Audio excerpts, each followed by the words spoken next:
Mundo Católico presenta El Pulso del Papa. El Pulso del Papa, desde Ciudad del Vaticano. Servicios informativos de Ver y Creer. La actividad pontificia y los acontecimientos de relevancia mundial, con enlaces directos a Radio Vaticana, CENIT y Vatican Information Services. El Pulso del Papa, desde Ciudad del Vaticano. Servicios informativos de Ver y Creer.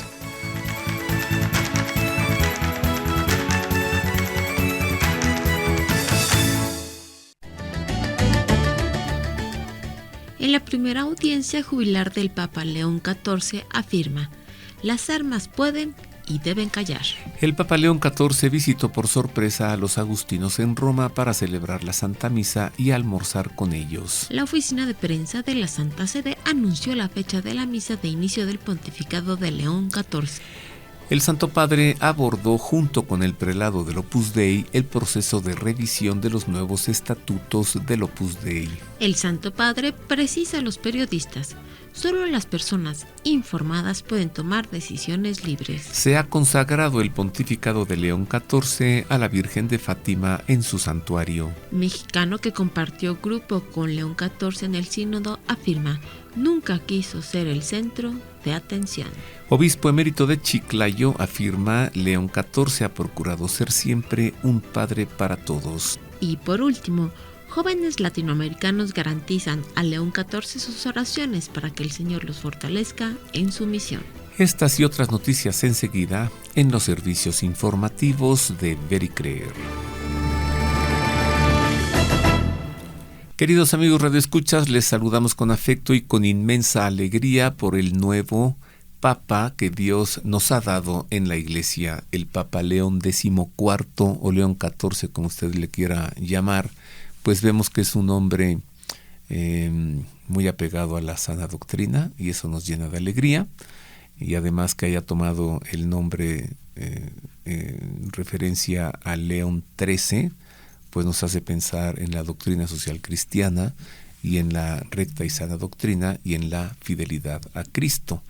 Estamos muy contentos y les saludamos ya con el nuevo Papa porque la semana pasada pues todavía no teníamos, ¿no? Hola Marisa. Hola Roberto. Pues tenemos muchas noticias, prácticamente todas centradas en el pontificado que está comenzando. Pues sí, empecemos a conocer lo acontecido en la semana en el Vaticano y Europa. Sea usted bienvenido a la información.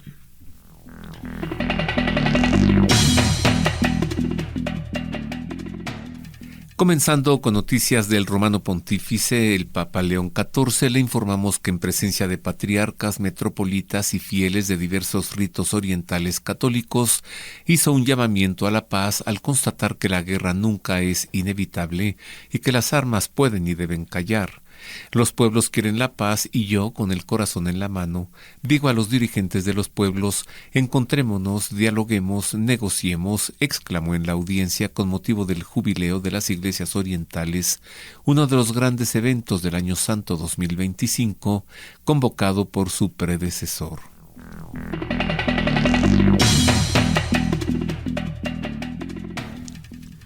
El Papa León XIV salió por sorpresa del Vaticano el martes 13 de mayo en la festividad de la Virgen de Fátima para visitar la Curia General de los Agustinos en Roma. Pasado el mediodía, se pudo ver el coche oficial del Santo Padre entrando en la sede de la Orden de San Agustín en la Ciudad Eterna, ubicada en la calle Paolo VI, a escasos metros del Vaticano.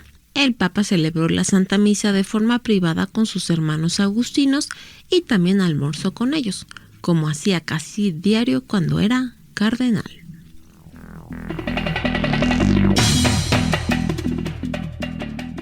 En otras noticias le informamos que la misa de inicio formal del pontificado de León XIV tendrá lugar el domingo 18 de mayo a las 10 de la mañana hora de Roma en la Plaza de San Pedro del Vaticano.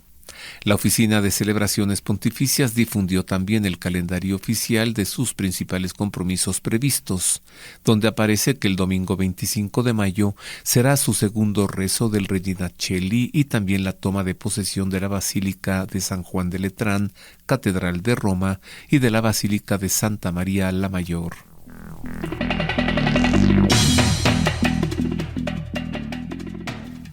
El Papa León XIV abordó con el prelado del Opus Dei, Monseñor Fernando Ocariz, el proceso de revisión de sus estatutos que tuvo que ser aplazado tras la muerte del Papa Francisco el pasado 21 de abril, 2 días antes de que comenzara el Congreso General de la obra, del que iba a salir una propuesta para su aprobación. Según informó la Oficina de Comunicación del Opus Dei en Roma, se trató de un encuentro breve en el que el Papa manifestó su cercanía y su cariño. En un ambiente familiar de confianza, León XIV dio al prelado y al vicario auxiliar su bendición paterna. Y, al final de la audiencia, mencionó las advocaciones de la Virgen que se celebraban el día de su elección. Se lee en el comunicado.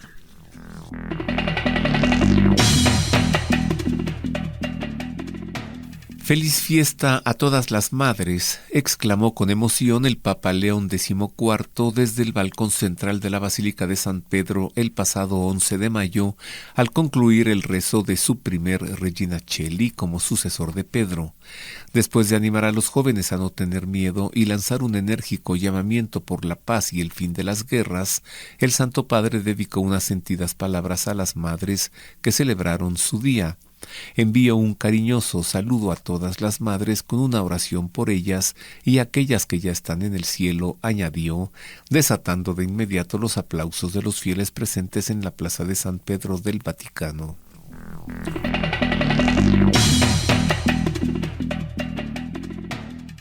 El Papa León XIV agradeció el trabajo de los periodistas que buscan la verdad, ensalzando el coraje de quienes defienden la dignidad, la justicia y el derecho de las personas a estar informadas, porque solo las personas informadas pueden tomar decisiones libres. El Santo Padre participó en su primera audiencia multitudinaria concedida a los periodistas reunidos en Roma, que durante estos días han comunicado al mundo los últimos eventos que han marcado la historia de la Iglesia, desde la muerte del Papa Francisco hasta la elección de su sucesor.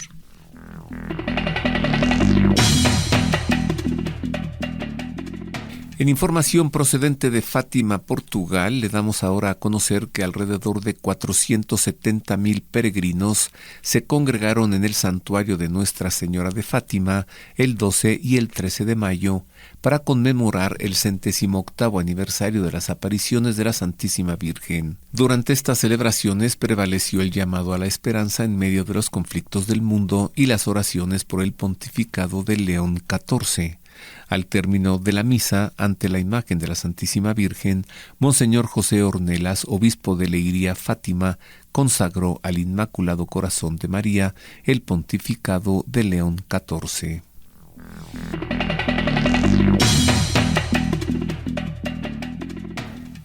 La Oficina de Celebraciones Litúrgicas del Sumo Pontífice ha dado a conocer el retrato oficial del Papa León XIV, acompañado por su firma autógrafa. En la fotografía oficial, el Papa León XIV luce la museta roja, la estola bordada, el roquete y la cruz pectoral dorada. Una elección que marca un claro contraste con el estilo que caracterizó a su predecesor, el Papa Francisco, quien optó por presentarse al mundo únicamente con la sotana blanca, sin los ornamentos tradicionales.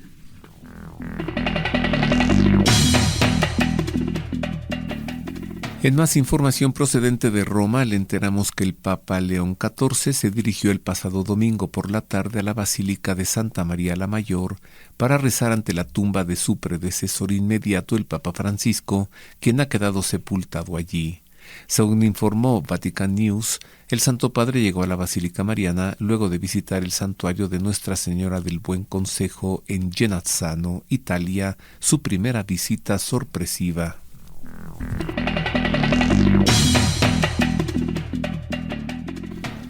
La oficina de prensa de la Santa Sede confirmó que el Papa León XIV mantuvo el pasado lunes una conversación telefónica con el presidente de Ucrania, Volodymyr Zelensky.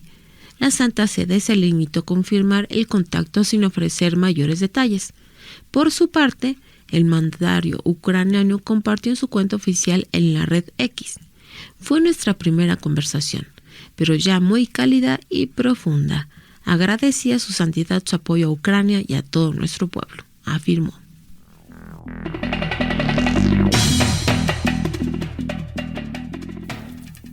En otras noticias, el padre Hugo Gabriel Sánchez de Chiclayo, Perú, tenía planeado desde hace meses un viaje junto a su madre para recorrer diversos santuarios marianos de Europa. Lo que jamás se habría imaginado este sacerdote diocesano es que su llegada a Roma coincidiría con la elección de Monseñor Roberto Prévost, el obispo que durante más de 9 años llevó su diócesis allí en Chiclayo y con quien el padre Gabriel Sánchez tiene una relación de amistad.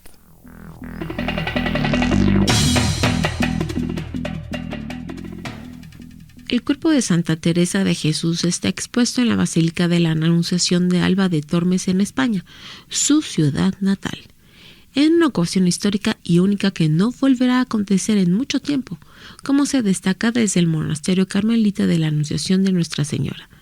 Hasta el próximo 25 de mayo, el cuerpo de la Santa Reformadora de la Orden del Carmelo estará disponible para la veneración pública de manera extraordinaria, ya que desde su muerte en 1582, esto solo ha tenido lugar en otras 2 ocasiones, en 1760 y en 1914.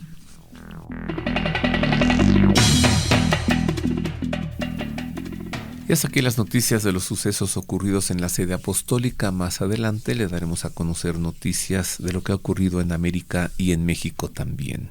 A ver, ¿sabe usted por qué Jesús hablaba en parábolas? A continuación se lo explicamos. La parábola es un género literario que consiste en servirse de una ficción verosímil para ilustrar una determinada verdad moral y religiosa. Es semejante a la fábula, pero difiere en que la fábula hace intervenir o hablar a seres inanimados o irracionales y por tanto es históricamente imposible y además no se propone un fin edificante. Ambos géneros han sido de índole popular en todos los pueblos donde han florecido. La gente sencilla ha encontrado siempre un medio fácil para recibir y transmitir la sabiduría dispersa mediante una aproximación de situaciones morales teóricas a las situaciones reales humanas de todos los días, iluminando así lo abstracto, impalpable, a través de lo concreto, tangible. Las parábolas de Jesús obedecen a estas normas genéricas que él aplicó en una comparación, una semejanza, una imagen sensible tomada del mundo natural y visible para explicar su doctrina sobrenatural o espiritual, haciéndola más clara a los hombres sencillos, no para fijar una conducta como lo hacían los rabinos, sino para ofrecer a todos una comprensión más honda y personal de la realidad en la que actúa Dios. Jesús gustaba de explicar por medio de parábolas, dando a sus palabras un tinte especial de popularidad y sencillez, de amenidad y distracción, y con cierta reserva con sombras de desengaño. Él tuvo también que encriptar sus palabras para alargar los días de su predicación. Su intención no fue confundir a sus persecutores para eludir su muerte, sino evitar que tuviesen argumentos que pudieran usar en su contra con falsas acusaciones que desvirtuaran su enseñanza. Así, no podrían decir nada más que hablaba de sembradores y semillas. En cambio, los verdaderos discípulos encontrarían en sus palabras valiosísimas enseñanzas que descubrirían el reino de Dios de manera sencilla, asequible para los que le quisieran escuchar con la mente dispuesta y con el corazón abierto a recibir su doctrina. Ahora ya usted ya sabe por qué Jesús hablaba en parábolas. Y ahora sabrá mucho más porque voy a tener el gusto de conversar con el padre Jorge García acerca de este tema, las parábolas de Jesús. Así que le recomiendo que se quede con nosotros porque va a tener mucha información de mucha riqueza el padre Jorge García nos explicará las diversas parábolas de Jesús. Volvemos con esto después de una pausa breve. Queremos conocer su opinión. Contáctenos en nuestro correo electrónico elpulsodelpapa@vericreer.com. Y continuamos, queridos amigos radioescuchas, ahora para pasar a la entrevista. Como le había dicho, tendré el gusto de conversar con el padre Jorge García. Él es presbítero incardinado a la diócesis de Tampico y él cursó sus estudios de teología en la Universidad Pontificia de México, pero también, padre Jorge, ¿cuál es tu especialidad? Teología bíblica, cierto. Teología bíblica. Yo ya no sé si Jesús hablaba en parábolas para que todos le entendiéramos o para que no le entendiéramos, porque a veces son difíciles o a veces una parábola en diversas ocasiones nos está dando otro sentido, ¿no? Sí, no puede uno decir, ya la conozco, ya me apropié, yo ya la pensé, ya reflexioné, ya la escuché. No, creo que la parábola tiene esta parte que crece contigo, que te acompaña, que te plantea distintos escenarios para que puedas ir viendo, teniendo una apreciación más completa de una misma narración que te va a dejar siempre algo. Lo peor es pensar, ya me la sé. Entonces cierras esta posibilidad de que la palabra trabaje dentro de ti. Jesús hablaba entonces en parábolas para dejarnos una sabiduría permanente, constante, viva. Sí, es un recurso muy didáctico que ante un auditorio diverso y generalmente gente sencilla, él pueda explicar los misterios del reino de la forma más sencilla, más fuera de complejidades. Ciertamente lo del reino nos supera a todos, es algo que está más allá de la esfera terrena y Él viene de allá, del reino, para explicarnos esos misterios y que los podamos entender. La parte más bonita de esto es la exclamación de Jesús cuando se da cuenta de que los más sencillos ya le están entendiendo. Ajá. Ya está ahí el reino, ya comprendieron, ya están en el camino. Sí. Aunque en algún momento a los apóstoles les dice, ¿cómo? ¿No entienden? ¿Están faltos de inteligencia? Sí, sobre si todo no entienden esta palabra, ¿no van a entender lo demás? Sí, tampoco puede uno desacreditar el mensaje porque está puesto en una narración sencilla. No puede uno decir que es algo superficial. Eso es lo peor que puede hacer uno con el mensaje del Señor. En cambio, cada vez que entra uno en contacto con la palabra, con la predicación si escucha uno la parábola en la misa, o con la lectura si tiene uno libros que expliquen esta parte, se va a encontrar uno con novedades, con cosas distintas que va a ayudar a comprender. Lo peor es decir, pues es tan sencilla que es fácil. Pues no, no es fácil. O leer, decir, bueno, ya entendí, ¿no? O me quedo con la homilía de la misa dominical, que tocó por ahí alguna parábola, y ya la tengo, ya es todo. No, puede saltar algo después. Siempre ofrece novedades, esa es la verdad.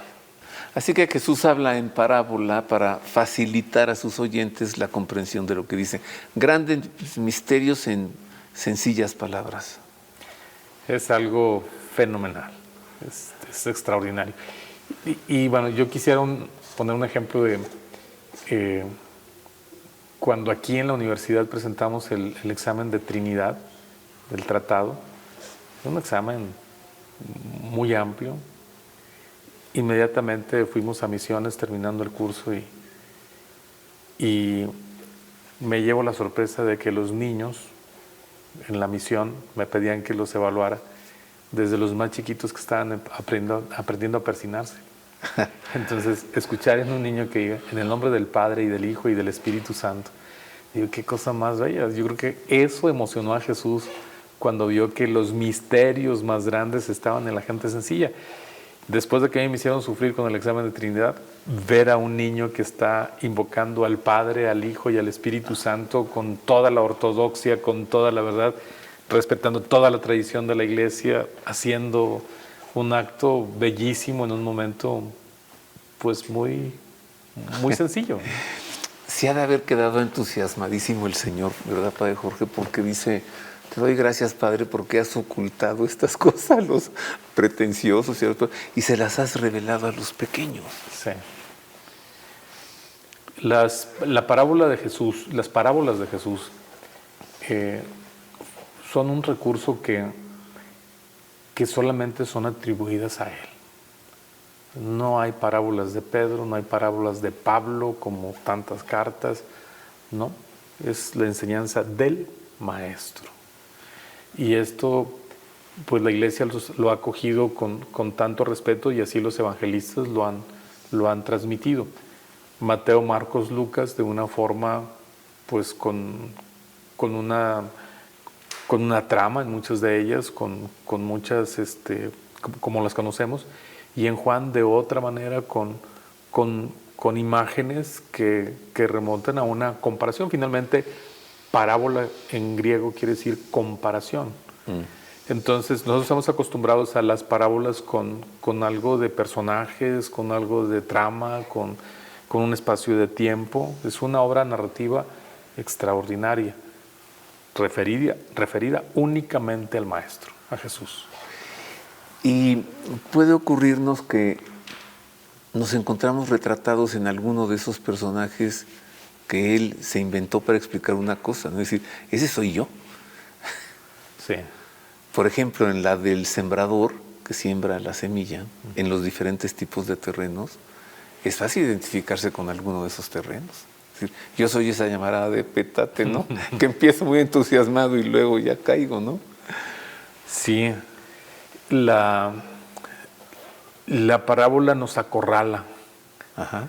Para que no nos quedemos con una narración que nos relaje y viendo que todo sucede allá en otro plano, sino que de golpe nos introduce en la trama y estamos identificados o con una acción o con un personaje o con algo que está ahí. Con una acción también. Sí.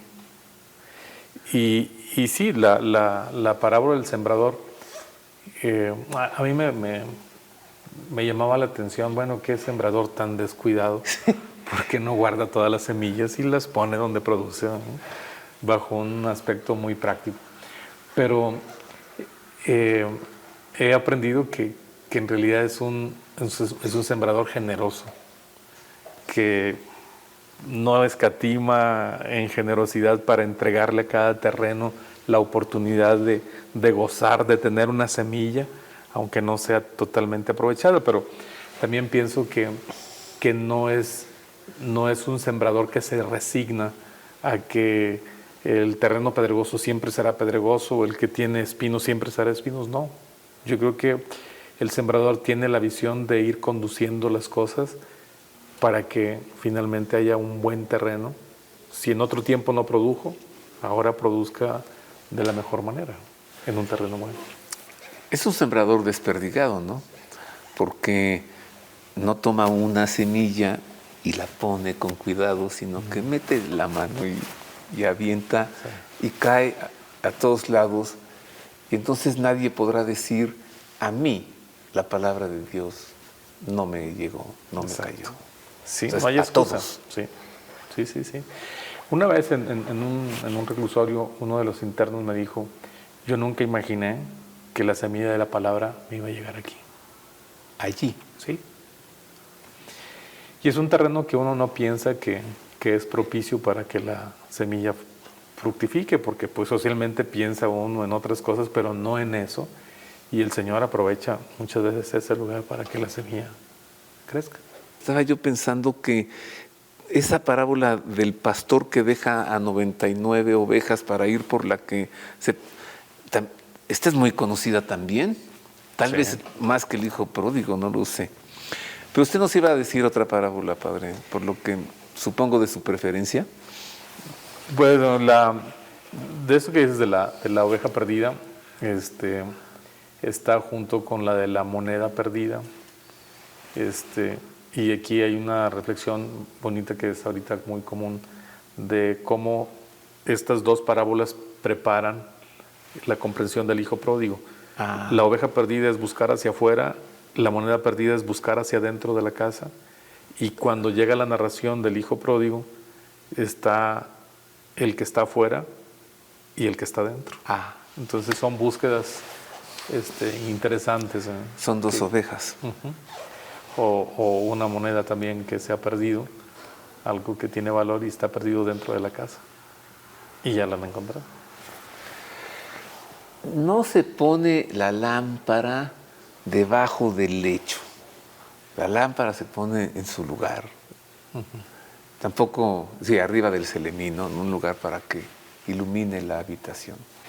Pues son cosas tan prácticas. A veces tenemos mucha experiencia en los utensilios, en las cosas, pero en otros órdenes muchas veces nos cuesta trabajo cómo utilizar, cómo emplear. Está el ejemplo también, saliéndonos un poquito de la escritura, del cuchillo. Nosotros ya no hacemos una gran reflexión frente a un cuchillo, por dónde lo debo de tomar, cómo no me hará daño. No, ya sabe uno que tiene una parte que corta y otra que no corta. Y el momento en que necesitas del cuchillo para coser, sabes cómo utilizarlo. Pero muchas veces, en otras cuestiones, agarramos las cosas por donde cortan, nos hacemos daño, somos muy prácticos en algo, en un ámbito, pero somos torpes en otros, ¿no? Y aquí el Señor aprovecha los ejemplos para decir, ustedes son la luz del mundo, o sea, no se me pueden esconder, o sea, pónganse donde vayan a ayudar con su luz a los demás. O sea, la lámpara no es Dios o su palabra, la lámpara somos nosotros, sí, que tenemos que iluminar tenemos a los que demás. ayudar a los demás, no es sentirnos luminosos porque yo soy... No. La luz está cumpliendo la función de iluminar las oscuridades, aportar, ayudar. Y la parábola del buen samaritano es una parábola que me cautivó una cuestión que yo leí hace unos años, que decía, bueno, ¿y estás seguro que eso fue solamente una parábola? ¿Tú llegaste a pensar que Jesús vivió eso? Bueno, puede ser que el maestro, a partir de algo que sucedió, elaboró ahí la parábola. Puede ser. Sí. Quizá era una noticia del día, en algún momento, híjole, pues asaltaron a un hombre que bajaba de Jerusalén a Jericó. Eso ocurre en nuestros días, ya todos los días, ¿eh? Sí, entonces bajo una base histórica viene una narración que nosotros hemos entendido parábola, pero quizá hay un hecho tan real, y ahora con este tiempo en que vivimos, donde la violencia es creciente, pues la parábola cobra mucho sentido. Y entonces estas diferencias en la sociedad del tiempo de Jesús entre samaritanos y judíos, pues podemos entender ahora entre judíos y palestinos, o podemos entender entre quien se sienta diferente uno de otro, que sea de una región y de otra, y que pues hay tantos enconos y tantas diferencias, que a la hora de la caridad, en la caridad lo que nos enseña la parábola es que la caridad es universal, eso no tiene distinciones de razas ni hace diferencias con nada. O sea, el que es bueno y va a atender a alguien no se va a poner a pensar quién es o qué representa. Y no te sientas mejor que los demás. Exacto. Porque alguien a quien tú consideras inferior puede hacer algo mayor que tú no estás haciendo, ¿no? Padre, tengo una consulta. Hablábamos al comenzar el programa sobre el sembrador que salió a sembrar su semilla y que cayó en terrenos diferentes. La semilla que cayó en terreno bueno dio fruto, pero dio 30, 60 o 100. ¿No? Yo he llegado a pensar, con que dé uno, ya con eso, ¿no? Con que dé un fruto. Pero mi pregunta ¿es Cristo quien da fruto en nosotros? ¿O somos nosotros los que damos fruto porque Cristo, que es la parábola, ha sido sembrado? Pues yo creo que son en las dos direcciones, ¿no? ¿Sí? El Señor es tan generoso que no se puede apropiar, creo yo, de todo de Él, sino que nos hace partícipes. Ciertamente me llama a mí la atención en el cántico del siervo, cuando dice, inútilmente me he cansado porque todo lo ha hecho mi Señor. Yo creo que esa es la conclusión de quien se ha desgastado en esta vida por hacer presente al Señor y cumplir con lo que Él pide. Se da uno cuenta al final, pues, que no fueron tus fuerzas, sino que hay alguien que hizo más que tú y sin embargo es una simbiosis, es esta participación de dos partes, pero pues, sin duda el Señor es el que hace la mejor. Pero sí veo que es responsabilidad de cada uno ser un mejor terreno, prepararse, formarse, ¿no? Sí.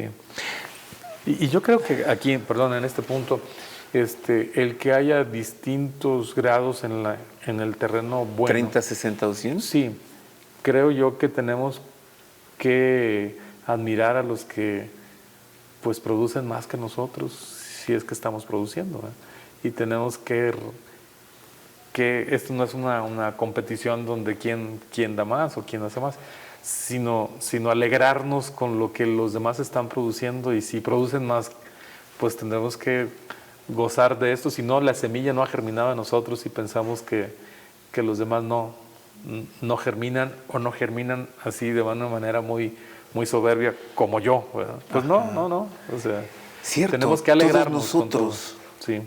Toda la humanidad. Gracias, Padre Jorge. Encantado, Roberto. Y bueno, pues gracias. Un gusto tenernos aquí.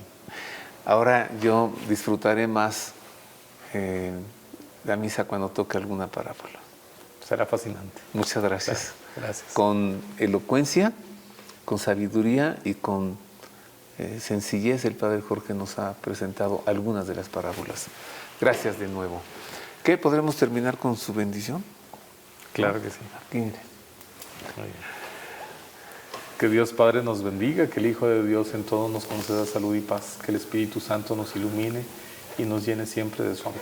La bendición de Dios Todopoderoso, Padre, Hijo y Espíritu Santo, descienda sobre ustedes y permanezca para siempre, y con sus familias también.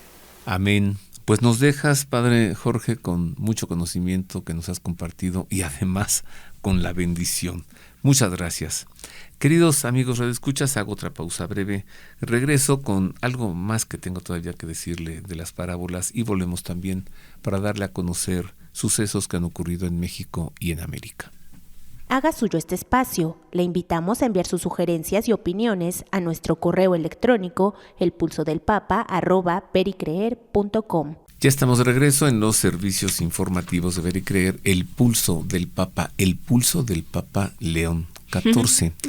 Le había dicho que tenía algo más que decirle en torno a las parábolas de Jesús, pues mire, aquí se lo digo con gusto. Los 4 evangelios de Mateo, Marcos, Lucas y Juan consignan diversas parábolas con las que se expresó el Señor.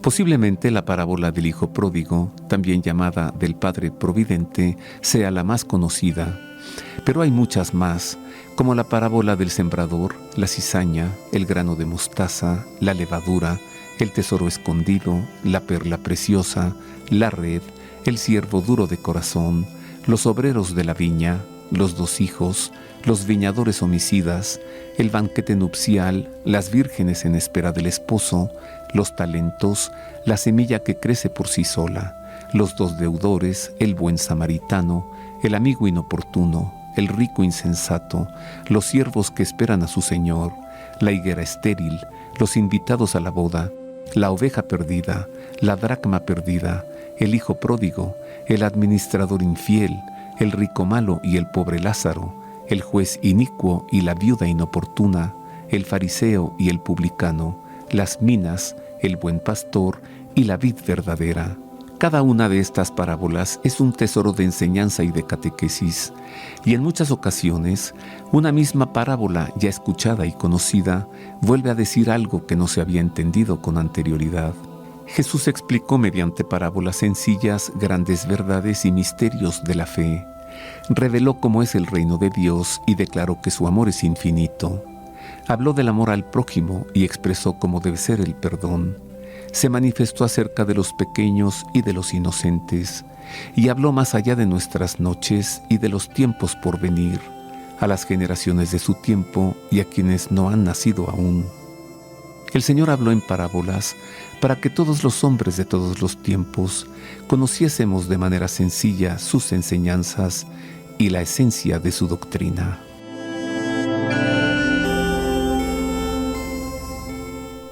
Estas son las parábolas de Jesús. Vamos ahora con más noticias, como le habíamos dicho, procedentes del continente americano y también de México. Sea nuevamente usted bienvenido a la información.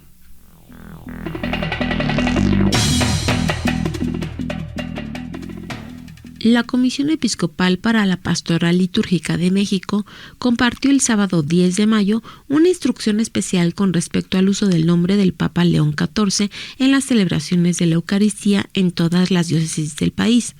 En un comunicado, la Comisión Episcopal destacó que con grande alegría hemos recibido la noticia de la elección del cardenal Robert Francis Prevost Martínez como sucesor de San Pedro, que ha elegido el nombre de León XIV.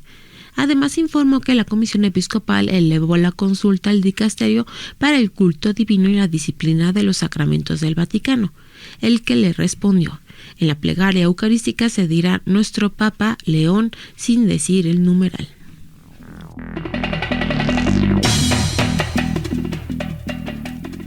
En Más de México le informo que José Manuel de Urquidi, un padre de familia mexicano que participó en el Sínodo de la Sinodalidad en el año 2024 en el Vaticano y que durante 2 semanas dialogó en la mesa o círculo menor con el Papa León XIV y otros asistentes, compartió con la agencia informativa Así Prensa sus primeras impresiones tras la elección del primer pontífice estadounidense y peruano de la historia de la Iglesia Católica.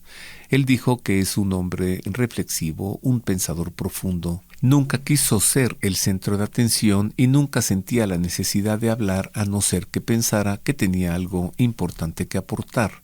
Así lo indicó el fundador de Juan Diego Network, una iniciativa que sirve a los hispanoamericanos con proyectos de evangelización.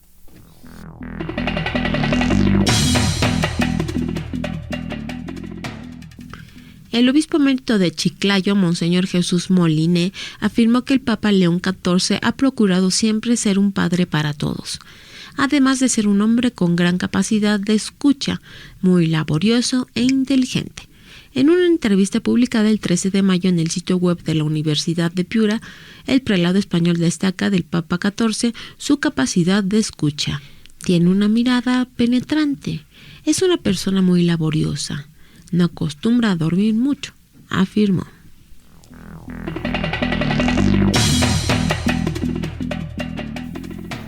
Los jóvenes de América Latina y del Caribe han expresado un saludo fraterno y su cercanía al Papa León XIV a través de la pastoral juvenil del CELAM, a la vez que le garantizan sus oraciones para que el Señor lo fortalezca en su misión de conducir a la Iglesia con apertura, ternura y firmeza profética. Como jóvenes discípulos misioneros recibimos esta noticia con esperanza y renovado compromiso. Así lo expresó el equipo hispanoamericano y caribeño de Pastoral Juvenil a través de un comunicado.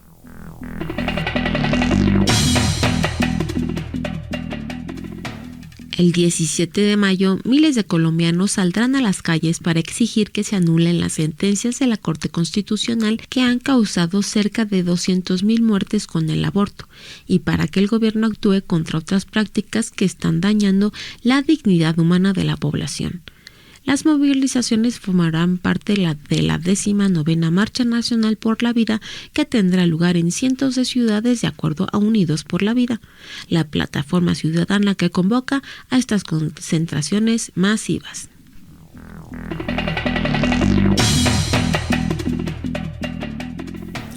En una noticia que nos llega de Estados Unidos, le informo que Kelsey Grammer, un actor y productor conocido por su papel en las series de televisión Cheers y Frasier, habló abiertamente en sus recientes memorias sobre cómo el aborto lo ha afectado.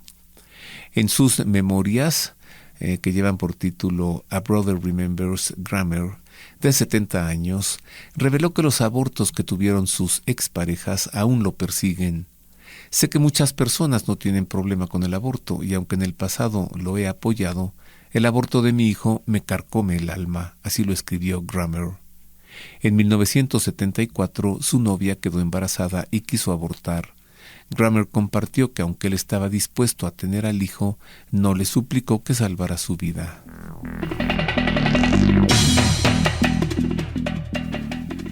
La Arquidiócesis de Boston, en los Estados Unidos, ha pedido a los sacerdotes católicos que se encuentran en el país usando visas que eviten viajar al extranjero, debido a las políticas migratorias y deportaciones de la administración de Donald Trump. Como muchos de ustedes sabrán, recientes cambios en las políticas de gobierno de Estados Unidos han impactado significativamente a los viajeros extranjeros que ingresan a ese país, comunicó a los sacerdotes el director de personal clerical de la Arquidiócesis, el padre Paul Soper.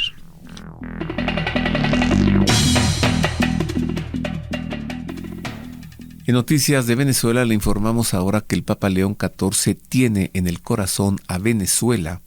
Esto lo comentó el arzobispo emérito de Caracas, el cardenal Baltasar Porras, a través de un video publicado en su cuenta de Instagram. Cuando tuve la dicha de poder saludarlo, pues dio una bendición para toda Venezuela y yo le repetí, recuerde que en Hispanoamérica y en Venezuela al Papa, sea quien sea, lo queremos y lo llevamos en el corazón.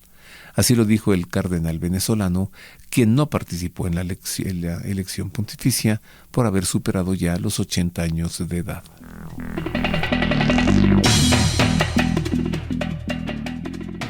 Unos días antes de celebrarse el Día del Maestro, el 15 de mayo, los obispos mexicanos hicieron un llamado a los docentes a sembrar buenos principios en el corazón de cada alumno. Así lo expresaron en un mensaje difundido este 13 de mayo bajo el título «La educación es una tarea sagrada, porque sagrada es la persona», con la firma de Monseñor Alfonso Cortés, responsable de la Dimensión para la Cultura y Educación de la Conferencia del Episcopado Mexicano. El mensaje del episcopado subraya que para un niño, un adolescente, un joven y para todo ser humano es fundamental enfrentar la vida con sentido y dignidad, lo cual es inalcanzable sin la correcta educación.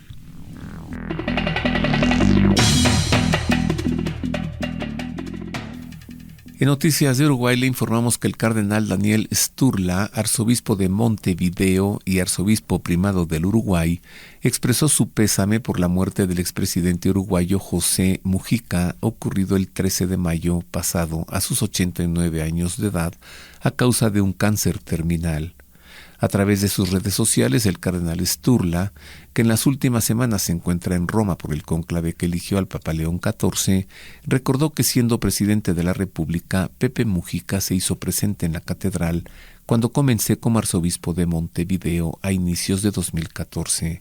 Lamento ahora estar en Roma por no poder acompañar y despedirlo, así lo dijo el cardenal Daniel Sturla.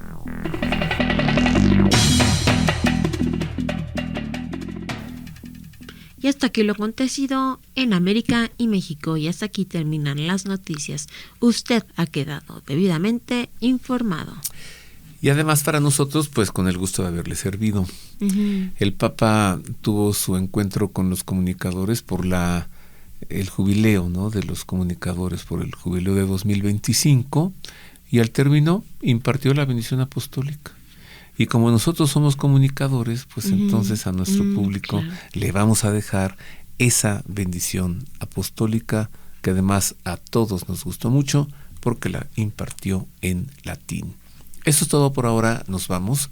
Le hemos acompañado en la redacción Ana Guadalupe Silvestre, en los controles operativos Miguel Ángel Mejía y en las voces de la información Marisol Farril y Roberto Farril, quienes le deseamos de todo corazón que Dios le guarde y le pedimos sus oraciones por el Romano Pontífice, el Papa León XIV.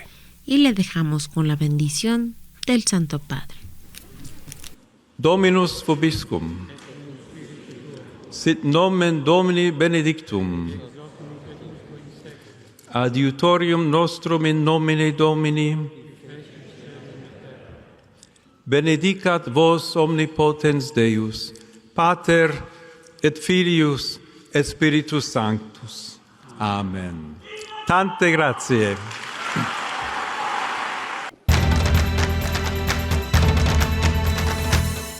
El pulso del Papa, desde Ciudad del Vaticano. Servicios informativos de Ver y Creer. La actividad pontificia y los acontecimientos de relevancia mundial, con enlaces directos a Radio Vaticana, Zenith y Vatican Information Services. El pulso del Papa, desde Ciudad del Vaticano. Servicios informativos de Ver y Creer.